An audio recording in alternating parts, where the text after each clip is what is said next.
On the 28th of April, 2021, a social movement erupted in Colombia. In the first month of strikes, more than 12,000 protests took place in 862 towns of the country's 32 departments. This scale of national mobilization was unprecedented and succeeded in defeating the anti-working class tax reform proposed by the Iván Duque government and overturning a disastrous health reform, as well as the resignation of various government ministers, including Foreign Minister Claudia Blum. These mobilizations were a manifestation of the discontent, frustration, and anger of many citizens due to the country's inequality, corruption, impunity, violence against movement leaders, and growing food insecurity. This political earthquake has been accompanied by extreme police brutality, forced disappearance of protesters, arbitrary detention, and dozens of assassinations by riot squads which have violently attacked demonstrations.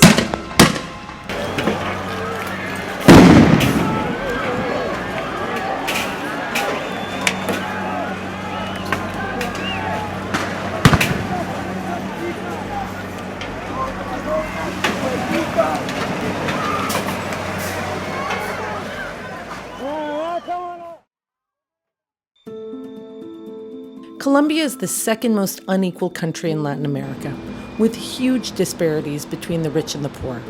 Although poverty has increased dramatically due to the effects of the global pandemic, the Colombian state, headed by successive governments of the same political persuasion, has in recent years reinforced an economic model responsible for increasing hunger in the population.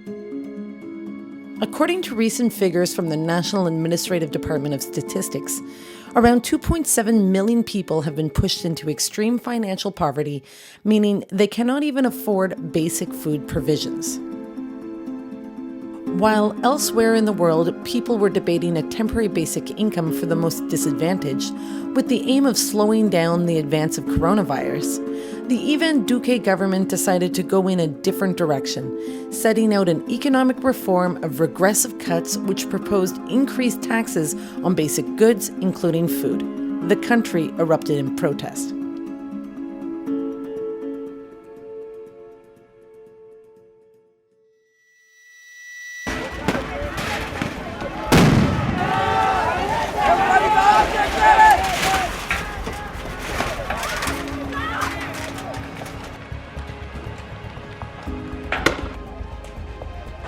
Pero por supuesto, el contexto es mucho más histórico y mucho más estructural.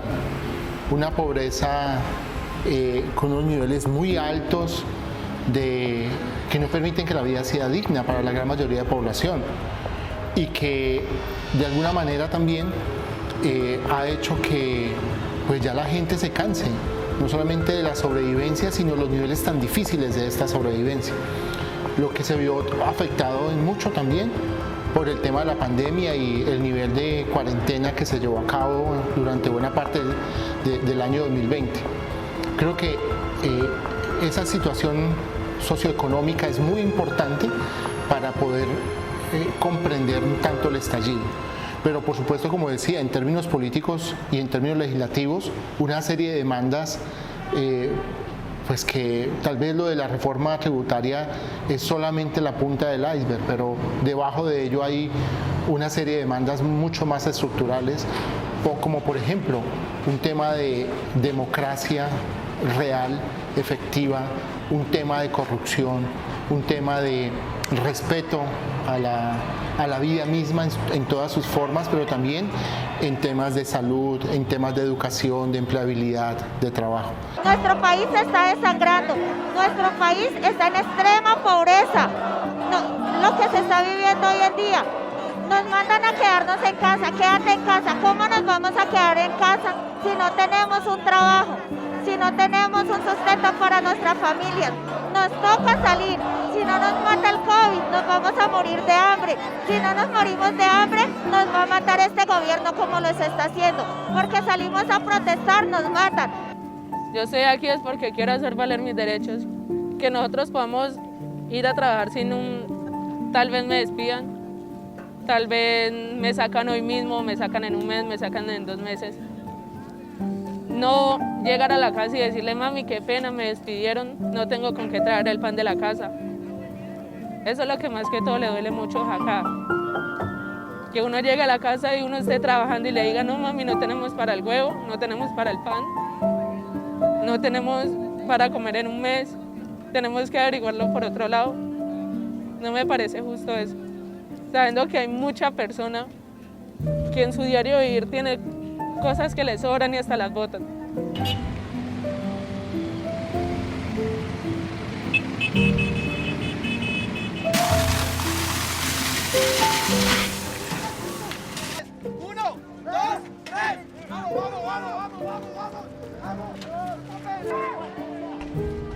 We are witnessing the birth of a new country, which from the barricades has backed the Duque government into a corner, given people respite from increased food prices, and revealed to the world both the non-existence of Colombia's democracy and a new generation of young people ready for a new phase of class war. 2 decades ago, the right-wing ideology of President Álvaro Uribe emerged in the midst of socio-economic crisis, failed negotiations with insurgent forces, and growing populism. His political project was strengthened by paramilitary support and was a continuation of the neoliberal model. This led to a breakdown in struggles for social change in Colombia. But things began to change in 2008 with the indigenous Minga mobilizations, the birth of social movements like the People's Congress and Patriotic March, followed by the mass mobilizations in 2011 of the Student Movement for Public Education, and 2 years later, the Agrarian National Strike protests against free trade agreements, which put the spotlight on needs in rural areas.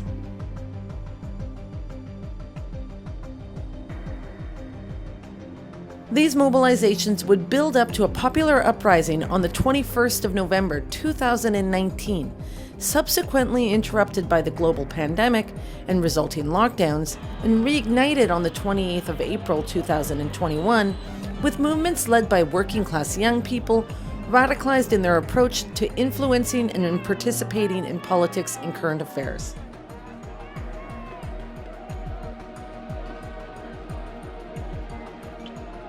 Las primeras líneas y el concepto como tal de una conexión de defensa de la vida y de los territorios vienen claramente de un liderazgo propio del movimiento social, no solo en Colombia, sino unos referentes que tenemos claros en países que vivieron opresiones demasiado fuertes por gobiernos autoritarios y totalitaristas que a la final implementaron políticas de muerte.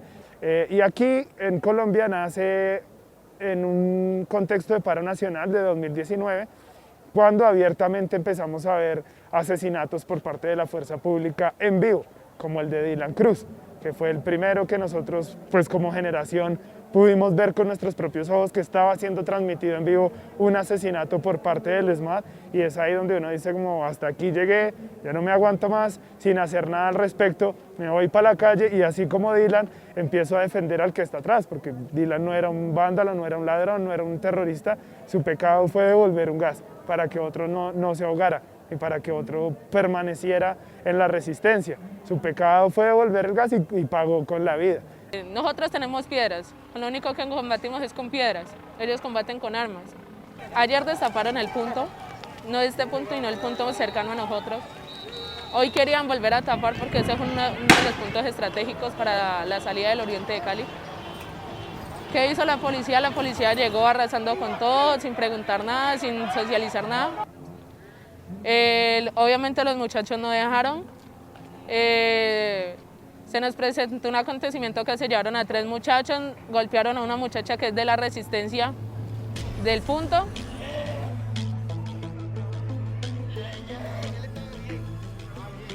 According to the NGO Temblores, in the first months of protests, there were at least 4,687 incidents of violence committed by law enforcement, not including forced disappearances.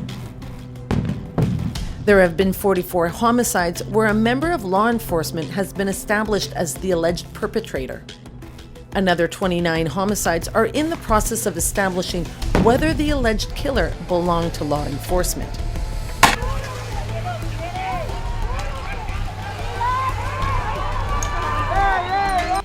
The campaign, Defending Liberty, Everybody's Business reported that at least 3,274 people had been detained, many of them arbitrarily, with police applying transfer for protection orders and indiscriminately and without just cause. In many cases, people were subject to torture and/or cruel, inhumane, and degrading treatment. 84 people were recorded as having an eye injury. 75 people are still reported missing, according to the rights protection body Personería de Bogotá.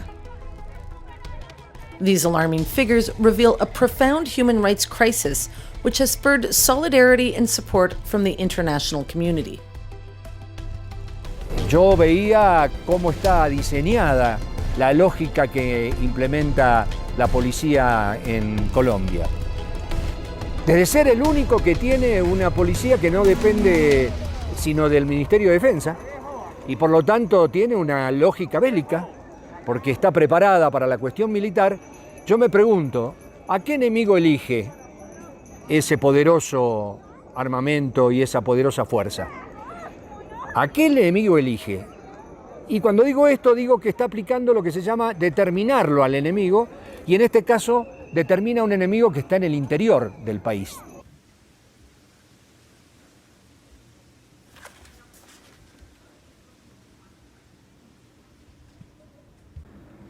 El enemigo en Colombia no es solamente aquel que se alza en armas, no es solamente el guerrillero, el subversivo. El enemigo en Colombia tiene mucho tinte. Entonces, para las Fuerzas Armadas, para los soldados, para la policía, enemigo es todo actor social, todo actor político que tiene una cosmovisión de vida diferente a aquellos que están gobernando. Considero que ese concepto de enemigo interno que tiene el país obedece al pensamiento anticomunista que es impulsado desde los Estados Unidos. Porque a propósito, si vos ves a la policía en Argentina o en Chile, vas a ver a los mismos Robocop. Y probablemente vas a ver a los mismos, tal vez no tanto con el desarrollo de tanta sofisticación en el armamento que tienen aquí, pero sí en Chile y en la Argentina con la misma vocación homicida. The state has spilled blood on the streets of Colombia, the blood of a population which has been hit hard economically by the pandemic and has had enough of government hostility.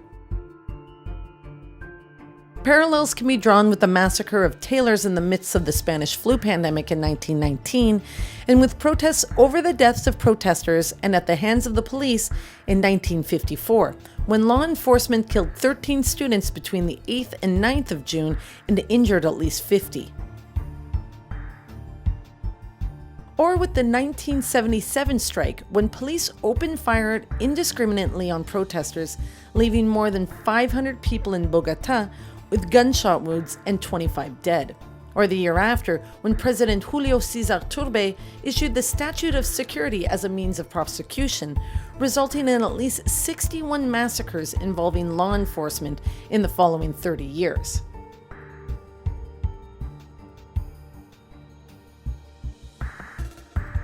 Throughout history, the police have played a leading role in Colombia's civil wars, including the internal armed conflict after the 1930s and the war with Peru, representing a shift from national defense to national security in terms of military doctrine.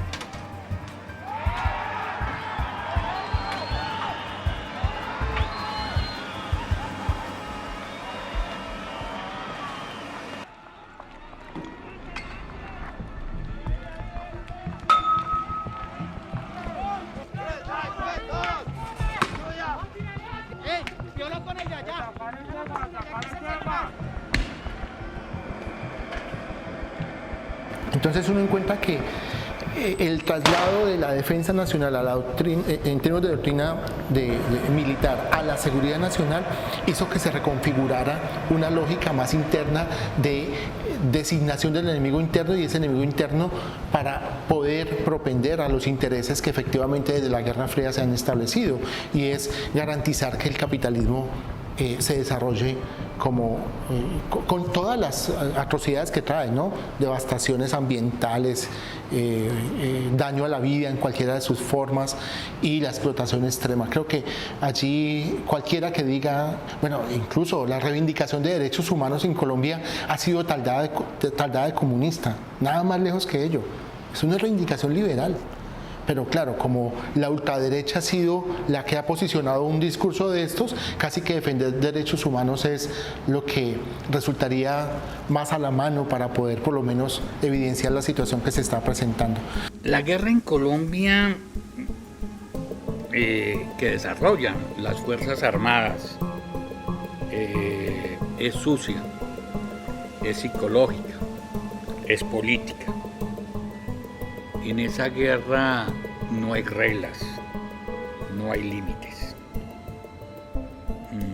Y como no hay límites, se le permite al soldado y al policía hacer todo lo que quiera en el campo de batalla o fuera de este.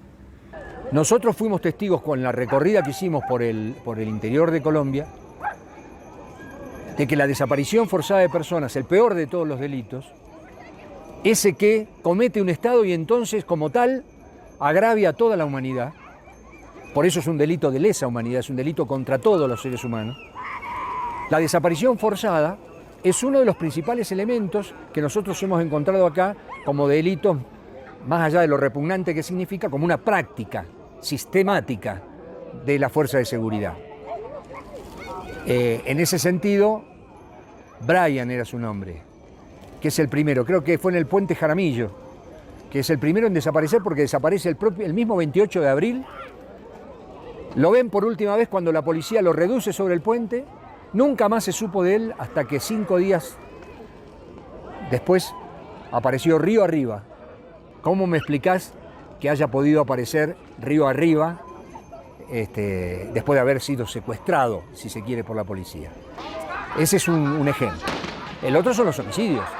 Yo te ponía el ejemplo de este chico Quintero, Sebastián Quintero, que fue con la granada, ¿no? Pero después tenés los de bala de plomo. Tenés los episodios de Cali con el asistente del fiscal que disparó sobre 3 manifestantes. Tenés la situación que atravesó una lideresa de la comunidad NASA, Daniela Sotopito, una chica brillante ella, que estando en Cali, yendo hacia Popayán, son interceptados por un grupo de civiles, que ese es el otro costado, ¿no? Los civiles armados que cuentan con el consentimiento de la policía, porque, oh casualidad, están siempre de la misma línea, y que le disparó a Daniela y no la mató de casualidad. Y en esto de los homicidios, yo quiero hacer notar algo, un problema que yo noto y que me entristece mucho y me preocupa mucho, es que Colombia empezó a naturalizar la muerte. Y es terrible eso. La verdad es que a nosotros y a nosotras lo que nos ha estremecido es encontrarnos con situaciones de violación de los derechos humanos en las protestas que son realmente escalofriantes. En el caso de las mujeres, por ejemplo, no solamente hay violencia física, sino que hay violencia psicológica y hay violencia sexual en las mujeres y las disidencias. Por más que hayan muchas denuncias de carácter nacional e internacional, dudo que vayan a haber investigaciones serias y juiciosas, toda vez que los organismos de control también están manejados por el mismo grupo político que está al frente del gobierno. Y pues bueno, esa es un poco también la posibilidad de seguir actuando de esa manera para que ellos lo sigan haciendo.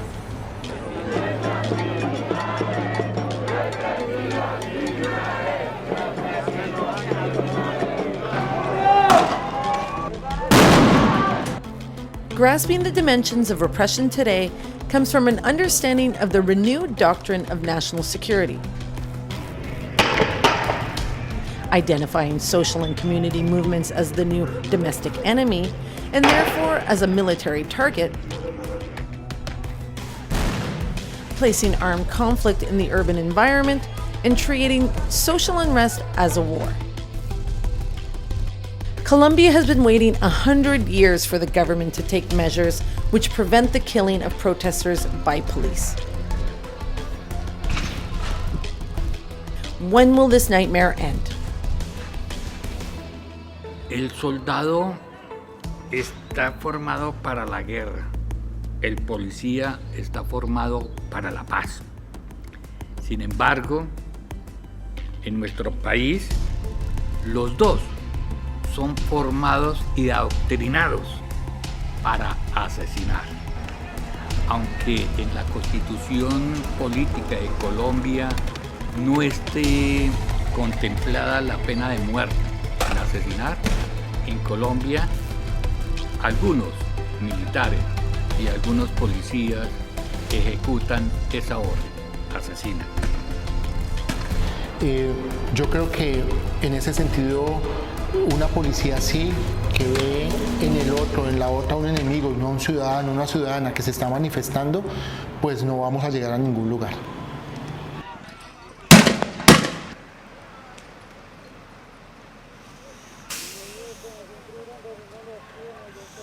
Aquí la doctrina militar es señale, criminalice, golpee, capture, hiera, viole, abuse y judicialice. Aquí la nuestra sería como ame primero y defienda la vida después. Con esos dos principios básicos usted va a entender cómo funciona la primera línea y también va a tomar decisiones acorde a lo que está pasando en el momento.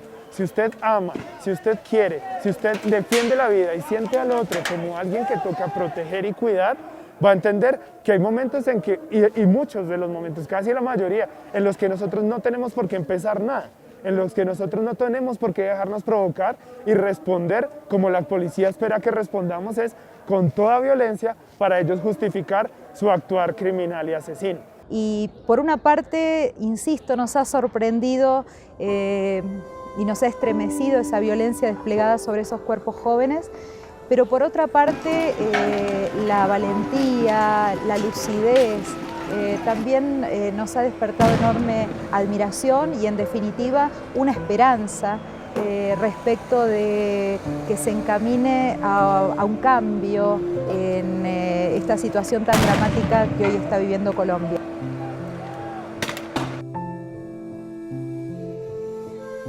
The toppling of monuments to Spanish conquest, like the statues of Sebastián de Belalcázar in Popayán and in Cali, of Christopher Columbus in Barranquilla, and of Gonzalo Jiménez de Quesada in Bogotá, is a clear representation of the decline of hegemonic power. And this is why they're so impactful. They inherently demonstrate that this is possible. This is an anti-colonial struggle, and it is playing out in courtrooms, in people punishing their oppressors, in cultural disputes over places of historical significance, commemorations, symbols, and narratives of the past. The very structures of power are being defiled and desecrated. Este CAI está en medio de lo que se conocía como el punto de resistencia Paso del Aguante, Paso de Comercio, Paso del Aguante posteriormente. En medio de esos enfrentamientos, los manifestantes pues, sacaron del CAI a los policías ya no podían, ya no estuvieron más acá. Ese CAI estuvo abandonado. Hay otros CAIs, no todos, pero hay otros CAIs en Cali que sí son bibliotecas comunitarias que están siendo resignificados, que esta es la idea de este espacio, una resignificación de lugar, de espacios, en un contexto de que un CAI de policía en medio de unidades, como pueden ver atrás, es una estructura de guerra, porque tiene puertas blindadas, vidrios blindados, muros gruesos, tiene garitas, es una estructura de guerra en un lugar de comunas, y de hecho el lugar era bastante inseguro en las noches. Entonces, ¿qué significaba esto?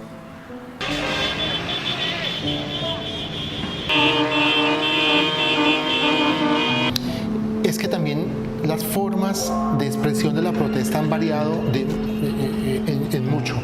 Y las expresiones artísticas, culturales, ya ni siquiera hay que,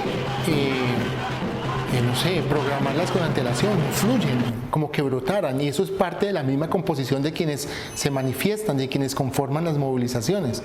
Y entonces uno encuentra en medio de las marchas, de los puntos de concentración, un montón de artistas.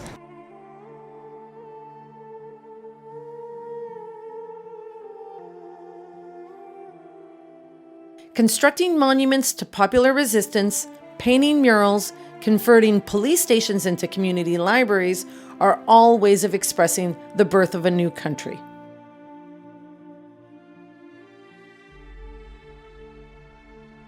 Uno encuentra en Puerto Resistencia todos los significados que hay contenidos en el monumento. Uno dice, aquí no hay que estudiar de semiótica un doctorado, aquí esta gente nos está dando toda una cátedra importante de cómo simbolizar sus expresiones. Y bueno, algo que tal vez estamos dando por obvio ahora que conversamos, y es cómo Cali, como todos los puntos y como toda ciudad, tiene puntos reconocidos, ¿no? Con un nombre simbólico por alguna anécdota histórica o por alguna tradición que se mantuvo. El puente de los 1000 días, cuando yo llego a Cali me dicen, no, es que tardaron 1000 días haciéndolo. Pues el puente de los 1000 días ya no es, fue demolido hace tal vez una década atrás, una década y media, y fue construido el puente actual que se tiene. Pero como ese punto ya no se llama puente de los 1000 días, sino puente de las 1000 luchas, y eso cómo lo expresamos para que la comunidad lo asuma. Puerto Rellena, ya no es Puerto Rellena, es Puerto Resistencia. El paso del aguante, la portada, la libertad, bueno, en fin, la palabra dignidad, la palabra resistencia, la palabra aguante, la palabra libertad, soberanía, son palabras que se repiten en todos estos puntos de una manera como que rebautizarlos, ¿no? Y eso pareciera de alguna forma, me acuerdo un poco de los revolucionarios franceses en 1789 o de los mismos rusos en 1917. La plena conciencia de estar marcando la historia, ¿no? La plena conciencia de renombrar el espacio y por qué no el tiempo a propósito de las búsquedas que tenían, y eso me parece que es muy simbólico. Vamos en camino hacia la luna y luego a Puerto Resistencia.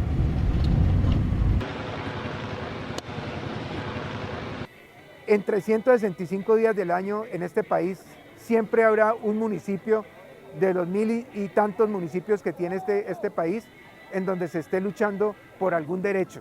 Y eso es lo que ha explosionado el asesinato de líderes, las masacres, la desposesión de territorio, que no es solamente sino en campos y ciudades. De las personas desaparecidas, de los niños que se le roban la plata a los comedores infantiles de los colegios, por los niños de Guajira, o sea, son muchas cosas. Entonces, que nazca ese sentido de empatía en las personas y puedan entender de que el privilegio que puedan tener no puede nublar esa empatía de sentir, y las personas tienen necesidades y todo el mundo tiene el derecho de querer salir adelante y poder salir adelante y tener una vida digna. Y eso es lo que muchas personas están luchando ahora, tener una vida digna. Y eso es lo que ha hecho que estos muchachos estén en las calles haciéndose matar, diciendo mi vida no importa nada, así como hasta ahora la ha llevado. Y quiero una vida con más esperanzas, y esas esperanzas solamente me las garantiza la lucha en las calles. Yo creo que lo que queda hacia adelante en términos de la movilización y el tratamiento que le ha dado el Estado es seguir insistiendo. O sea, creo que lo peor que podría hacerse es, después de tanto esfuerzo, tanto dolor, pero también tanta esperanza manifestada en las calles, es como que borrón y cuenta nueva, como que volvamos a lo que llaman algunos normalidad. Nothing will ever be the same again now that people have seen the powers they have when they grasp it with their own hands. Today, movements and meeting places can be found across various resistance points in the cities. Protest is a long-term act of solidarity in every neighborhood. The front line is not just an advance in grassroots organizing, but an ideological triumph, revitalizing direct action in the streets, providing it with new meaning in defense practices, breaking with and coming out victorious against fear. A new Colombia has been born from the barricades.